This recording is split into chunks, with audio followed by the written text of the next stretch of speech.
Cette semaine a été très riche en actu web, IA, digital et tech. Et dans ce monde qui va toujours très vite, il ne faut pas louper d'informations. Alors voici le récap de la semaine en mode extrêmement concis de ce qu'il ne fallait pas manquer. Première information, bien sûr, c'est l'arrivée de GPT 5.1, la nouvelle version mineure, c'est la même base de connaissances, mais beaucoup d'améliorations sur ChatGPT avec ce nouveau modèle 5.1, beaucoup plus fin, beaucoup plus empathique, qui suit bien mieux vos personnalisations, les instructions personnalisées, qui suit bien mieux des styles et tons différents qui sont disponibles dans les paramétrages. Une version qui devient un vrai standard de l'IA sur ce domaine de bataille des différents grands acteurs de l'intelligence artificielle qui est celui tout simplement de l'expérience utilisateur. Aujourd'hui, tous les LLM sont très puissants et sont très intelligents. Maintenant, c'est sur le domaine fonctionnel.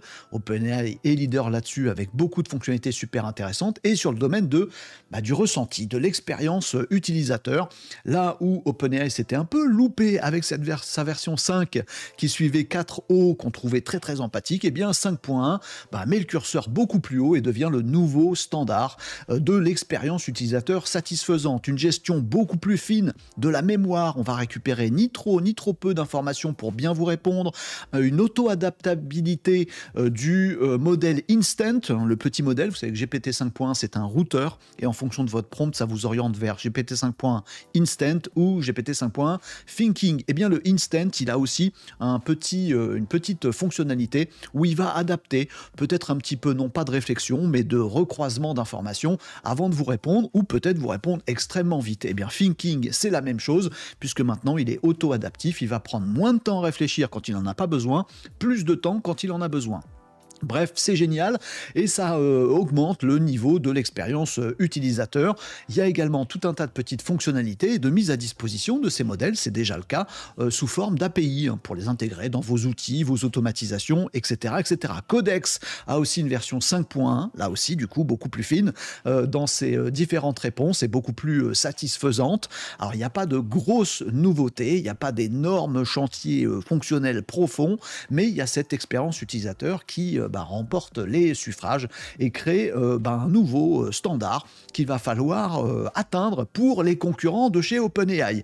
Et on attend justement une nouvelle mise à jour de Gemini 3, donc version majeure, qui aura aussi des avancées structurelles, notamment sur l'aspect multimodal, notamment aussi sur la gestion d'un contexte très très large. Donc ce sera une version majeure. On attend de voir si elle sera à la hauteur, si elle sera au-dessus, si elle sera un petit peu en dessous. On verra bien. En tout cas, sur le chantier d'expérience utilisateur, retestez là maintenant ChatGPT, parce que GPT 5.1, un petit peu haussé le niveau de jeu. L'autre modèle d'intelligence artificielle qui a beaucoup fait parler cette semaine, il nous vient de Chine. C'est aussi pour ça qu'il a beaucoup fait parler et il s'appelle le Kimika 2 Thinking, un très large modèle, très performant, à la hauteur des plus grands majors américains du secteur.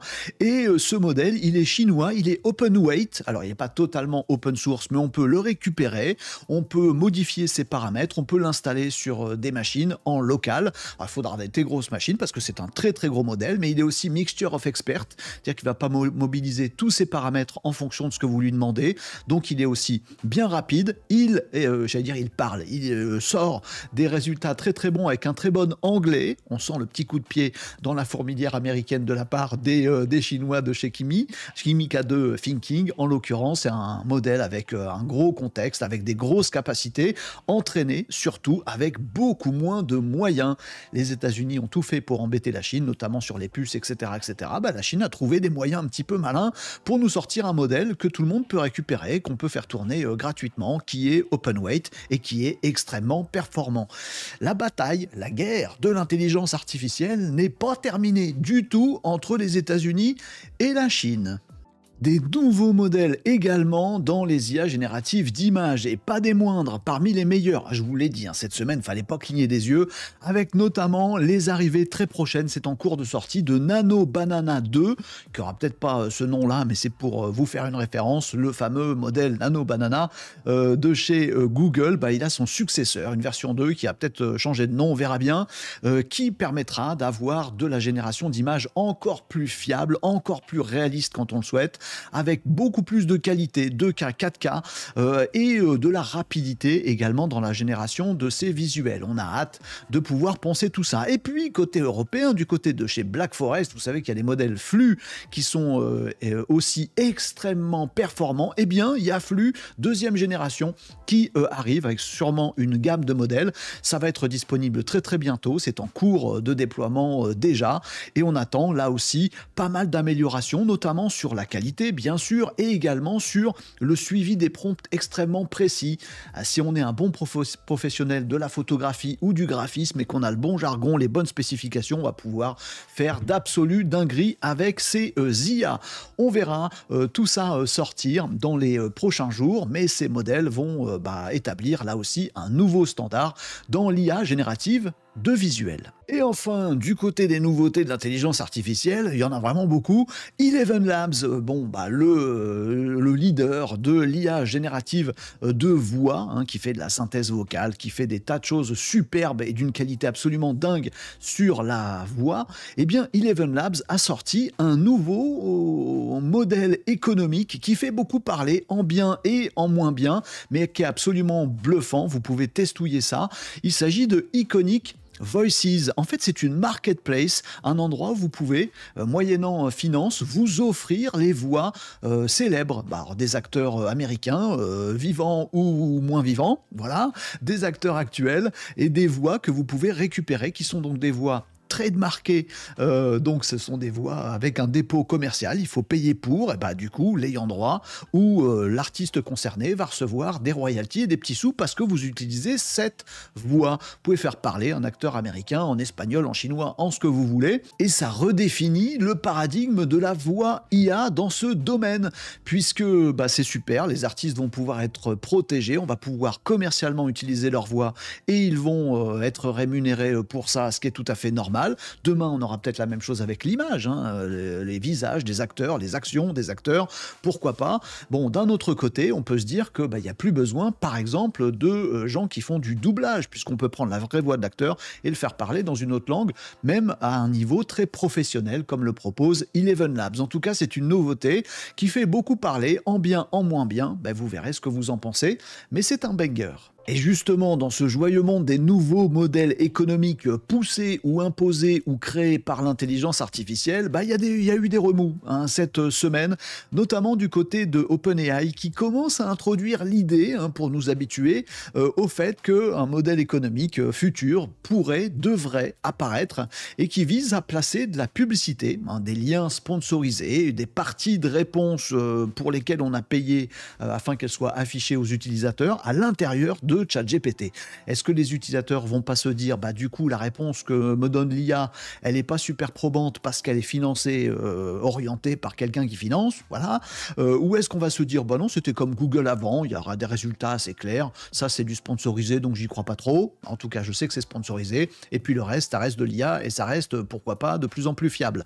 On ne sait pas trop comment on va adopter ce truc-là, mais force est de constater que du côté des géants de l'intelligence artificielle, et c'est OpenAI qui fait le premier pas là-dessus, il va falloir répondre à l'appel notamment des gros modèles d'IA performants chinois en open weight ou en open source, et il va bien falloir trouver des petits sous-sous pour financer tout ça. De son côté, il y a Wikipédia qui a multiplié aussi les sorties cette semaine pour alerter. Wikipédia est pillé. Pourtant, ils ont créé une API qui leur permet de voir qui a besoin de récupérer des données sur Wikipédia. Ils ouvrent absolument leurs données, mais pourtant, ils remarquent que plein de robots qui nourrissent les intelligences artificielles vont aller scraper en douce les pages et les contenus de Wikipédia. Wikipédia dit nous, on a quand même un modèle à tenir, il faut au moins qu'on sache qui profite de nous et qui est-ce qu'on peut solliciter pour nous financer un petit peu. Bref, ces modèles économiques sont vraiment bouleversés et c'est que le début. On verra comment tout ça évolue dans ce joyeux monde de l'intelligence artificielle qui redéfinit toutes les règles. Ça fait disparaître et ça crée aussi de nouveaux modèles économiques. Et en parlant d'économie, ce sont les marchés financiers qui se sont un petit peu agités cette semaine justement autour de l'intelligence artificielle avec quelques mouvements et quelques déclarations qui ont peut-être mis un petit peu de feu aux poudres. Du côté de chez SoftBank, le plus gros investisseur mondial dans la tech, on a retiré des billes de Nvidia pour les replacer dans OpenAI. Du coup, on s'est demandé s'il n'y avait pas des petits risques de part et d'autre. Et puis, il y a eu pas mal d'alertes de cabinets de conseil, de banques, sur cette fameuse bulle IA. Alors attention, une bulle, c'est pas un truc qui explose et bim, il n'y aura plus d'IA demain. Non, c'est une bulle où on se rend compte que c'est un peu rempli d'air, que ça a pris des proportions qu'il serait peut-être bon de faire varier. Les investisseurs se méfient beaucoup de tout ça et méfiance égale pas forcément bon pour la bourse. Et donc, on a vu cette semaine, en tout début de la semaine, il y a 8 jours, un rééquilibrage assez violent, mais ça s'est redressé après pour certains, plus pour d'autres, moins pour d'autres. Il y a toujours des gagnants et des perdants quand les bulles bougent à la bourse. Et puis, en termes de chiffres, c'est assez monumental. On est à 1 trillion de dollars, 1000 milliards de dollars qui ont disparu en quelques temps et puis qui sont réapparus chez les uns et chez les autres. Bref, on commence à se méfier de plus en plus de cette bulle IA qui va, à mon avis, avoir de plus en plus de soubresauts. Et il y a un marché que les IA convoitent vraiment de plus en plus. C'est nous, les Européens. Google a annoncé cette semaine un investissement de 5,5 milliards de dollars sur l'IA en Allemagne. Alors oui, on est un petit peu jaloux, nous les Français, mais en même temps c'est de l'Europe. Oui, mais enfin on est ensemble, mais on est aussi un peu chacun pour soi. Google tire son épingle du jeu là-dessus et on peut parier que les autres géants vont s'y mettre et vont faire des efforts là-dessus. C'est un montant énorme qui devrait aussi créer beaucoup d'emplois. Pourquoi en Allemagne? Pas parce que on va avoir du data center et les règles européennes imposent d'avoir des données chez soi. Et donc c'est Google qui va mettre les données, qui va nous permettre d'avoir les data centers pour avoir les données chez nous.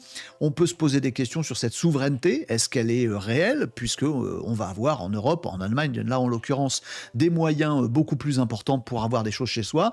Mais en même temps, c'est les choses dont Google est propriétaire. Bon, ce sont des avancées, mais peut-être pas complètes. Après, les moyens sont là. Et donc, on prend les moyens de Google. Ça va créer de l'emploi, ça va créer du dynamisme. Ça va aussi créer des IA, notamment propres à l'industrie, puisque le move de Google, c'est de se rapprocher de gros industriels allemands pour développer des modèles essentiellement industriels, mais pas que. Nous, on n'est pas tout à fait en reste en France, puisqu'il y a Anthropic, éditeur de Claude, qui a aussi fait pas mal d'investissements et d'annonces cette semaine.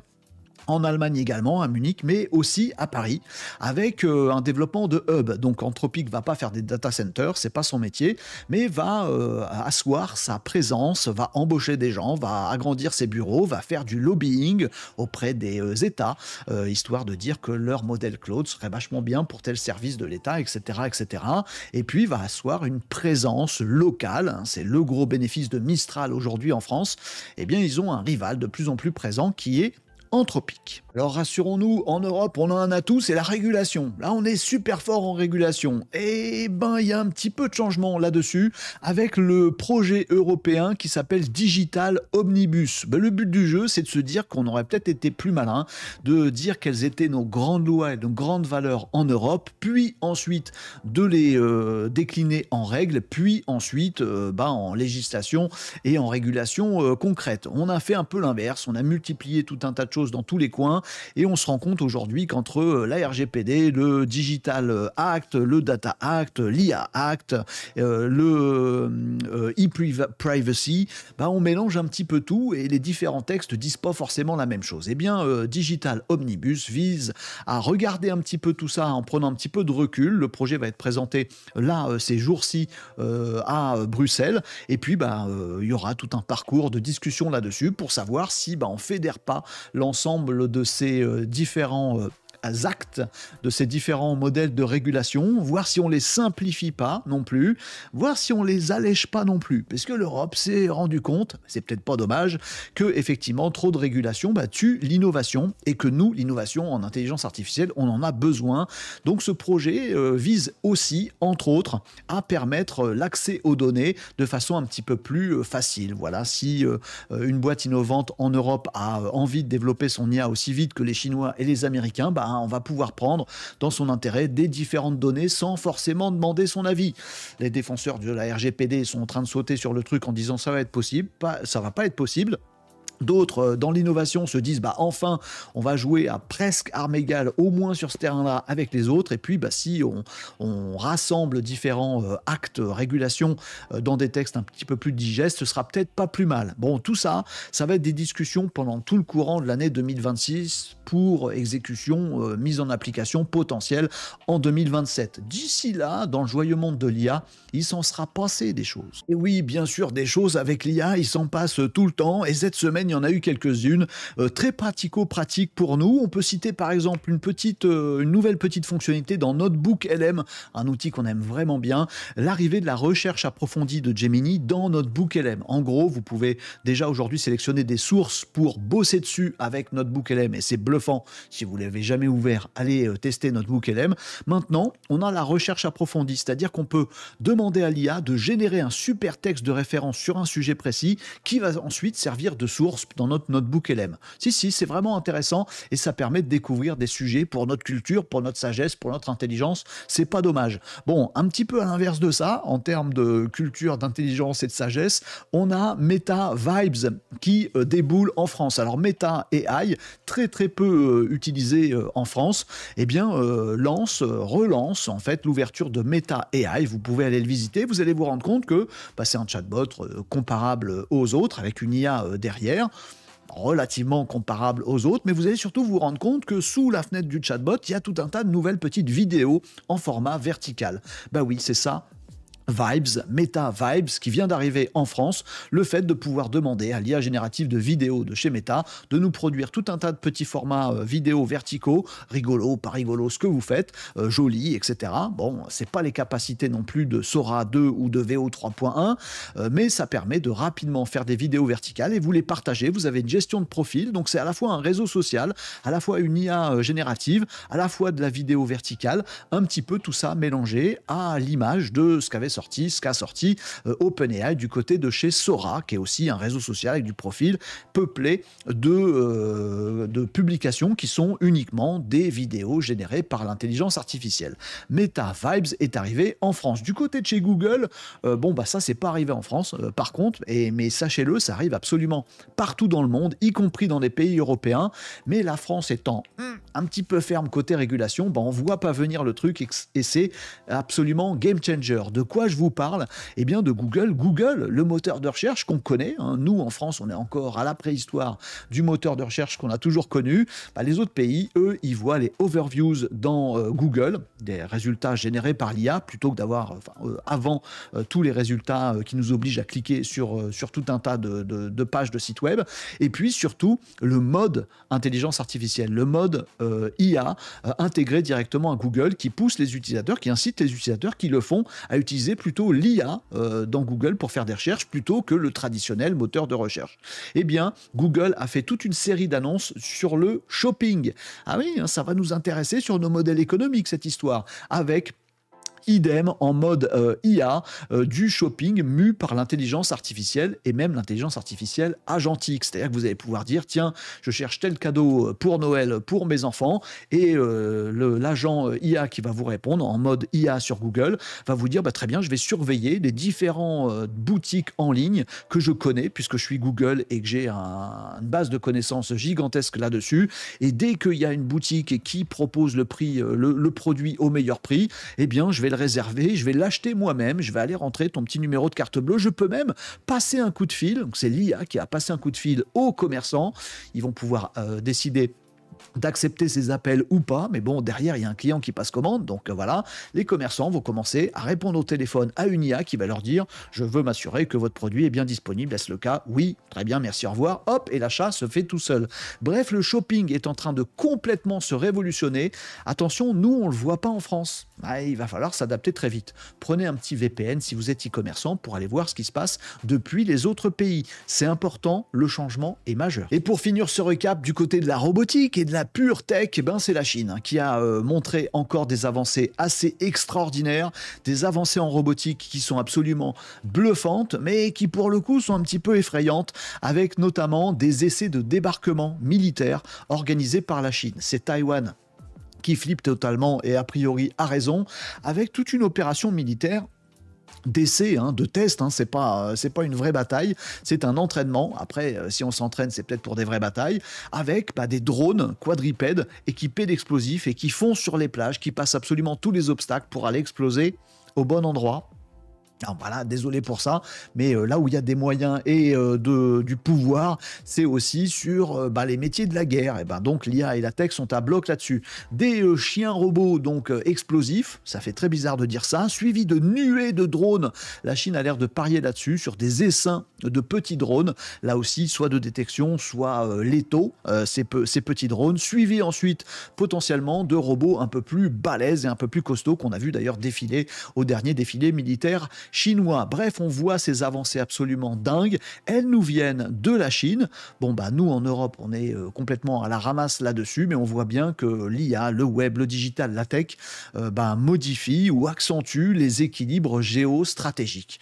À réfléchir, à méditer, tout ça, en tout cas, ici, dans ces récaps et dans les différentes émissions de Renaud Décode, on milite beaucoup pour l'IA, le web, le digital et la tech au service de l'humain. Pas sûr que ces trucs guerriers soient les mieux adaptés pour ça, mais ça aura probablement des applications civiles, on l'espère vite, très très intéressantes. Voilà pour les informations de la semaine. Il y avait du très très important et maintenant c'est bon, vous êtes à jour. Alors merci et bravo d'avoir suivi ce récap en mode rapide des actus qu'il ne fallait pas manquer. Assurez-vous d'être bien abonné à cette chaîne, d'activer la petite cloche, c'est très important pour ne pas encore prendre du retard. On est en live tous les lundis midi, mercredi midi, vendredi midi sur les réseaux pour parler d'actu, pour parler de tutos, pour résoudre des problématiques, pour discuter ensemble de tous ces sujets-là, les creuser, les montrer, en faire la démonstration. N'hésitez pas à nous rejoindre en live et à suivre également les autres vidéos. Vous avez également le camp de base de l'émission, le site renaud-décode.fr où vous pouvez retrouver tout le monde, discuter, échanger, chatter et retrouver toutes les ressources sur Renaud Décode.